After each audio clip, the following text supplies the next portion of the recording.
belt straight to ass. Dak cannot complete a pass. CeeDee Lamb been playing trash. Man, how long is this gonna last? We shouldn't even be here. It's disgusting. Let's get a real head coach. And if he can't do it for us, let's get a new quarterback. I'm tired. The Dallas Cowboys are supposed to be America's team. Dak Prescott is out for the season. From winning 3 Super Bowls in 4 years in the early to mid 90s to being the most mid team in NFL history, or possibly the worst. This is the state of Texas. Dallas. Also the butthole and armpit of America. It was a joke. These are the 10 worst losses in Dallas Cowboys history, starting with an L to an expansion team. And this was back in 1996. The boys were the odds-on favorites to win it all going into the season, but instead, it proved to be just the beginning of their downfall. Collins. Touchdown, Carolina. And here's Collins. Pass is caught. 40 yards. Casey. Got it. Going deep. And the pass is intercepted. Again, he's good. Distractions that it does bother him. Aikman is intercepted by Sam Mills. And if you thought that was bad, what happened a decade later was even worse. In 2007, Dallas was still losing, like a crackhead who can't kick the habit. Let's begin with you, Howie. Frank is taking the Cowboys. Who are you going with? Yeah, I'm going with the Cowboys. I'm still laughing at Frank's piece. That's funny. Manning fires and finds a wide open Amani Toomer down the sideline. No penalty flags, touchdown. Again, a lot of time. Deep to the right side for Creighton, overthrown at the 1-yard line with Webster on him. But what made it even worse was owner Jerry Jones giving every player a ticket to the NFC Championship game before the loss, which is kind of how they got here. As of the making of this video, Jerry is the only owner and general manager in the NFL. Bro's trying to do too many jobs at once and is half-assing them all. So epic beatdowns like this next one are routine. In 2008, the season was on the line. Make or break, win or go home to your disappointed wife and disgruntled kids. McNabb underneath, Buckhalter, touchdown.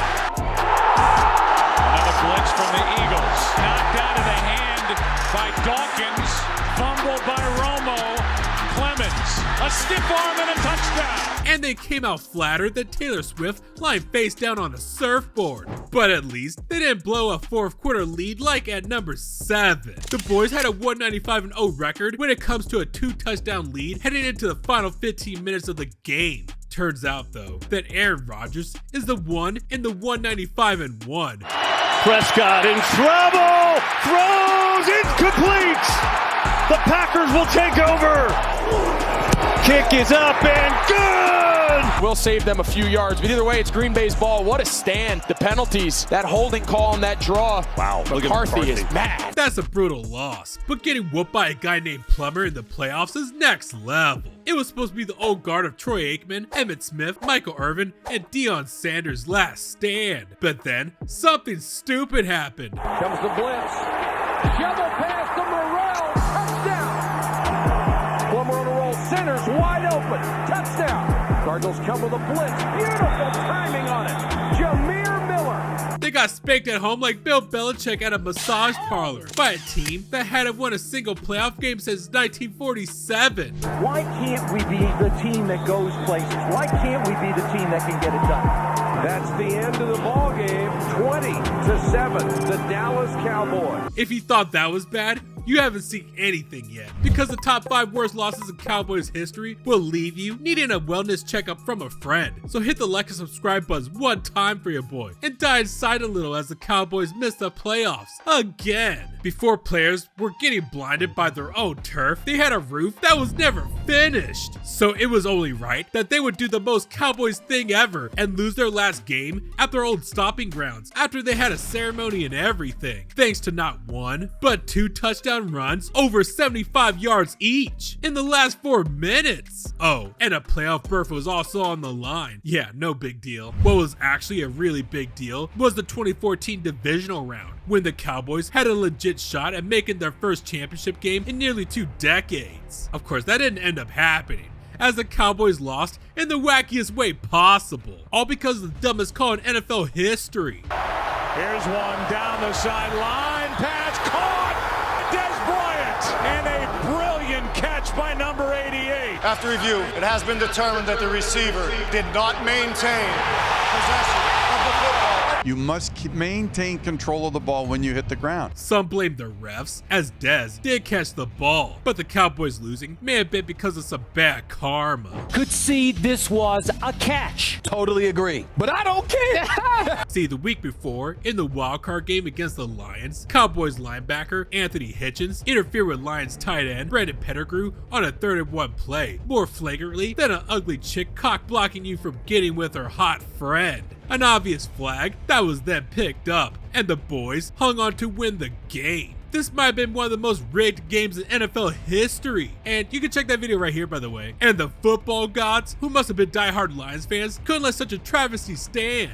All of this was a saga, but things were about to get worse, all because of a playoff loss that ruined a quarterback's legacy. Down by 1 against the Seahawks with a little over a minute to go in the game, a field goal would help seal it until 19-yard field goal attempt. Oh, it is fumbled by Romo, and then Romo's going to run to the end zone, and he's going to get tackled by Jordan Babineau.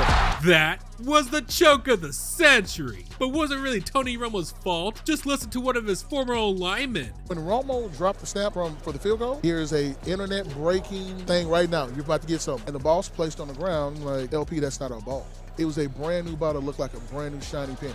We looked at the referee and said, hey, man, this isn't our ball. He said, so what, snap it. Like, man, this isn't our ball. Man, who knew someone's balls could make a difference? Now, the second worst loss in franchise history, it was definitely on the QB. Down by 7, 13 seconds left on the clock, and you run this. Prescott takes off running the football. Whoa, I don't think this is going to work out. It will. They'll be able to clock this. They were planning for it. Down. Oh, my gosh. Oh, the official gets in the way. The game's over. The game is over.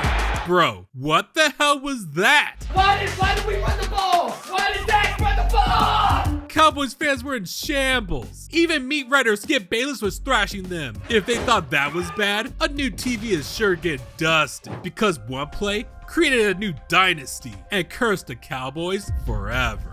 It isn't because the Cowboys lost, as unlike the other L's on this list, they were the underdog this time around, but because of how they lost. QB Danny White, running back Tony Dorsett and the crew were talking their ish and were on their game all day. They led for most of the game, putting the Niners on lock. But with less than 5 minutes to go, the Niners were down by 6. That's when Joe Montana started cooking. Montana in the middle of Solomon, inside the 50. And it all led to a big play that made history. Montana, let him cook! Looking. I End zone. said, let him cook! The Cowboys were speechless. And even Joe Montana was talking that to let the Cowboys know who daddy was. He turns around and gets in Too Tall's face. He said, respect that. And that one catch led to a decade of 49er dominance. Man, what do the Cowboys have to do? Low-key? I don't know. I mean, even this season, the Cowboys are still trash. They're getting belt to ass by everybody. I mean, look at this team, man. Even Jerry's world is falling apart. What was once a prestigious franchise has now been reduced to the worst team in the NFL right now. I just don't get it. SMH. But what I do know is that you should watch this next video right here. Come on, click on it. Only a smart Cowboys fan would.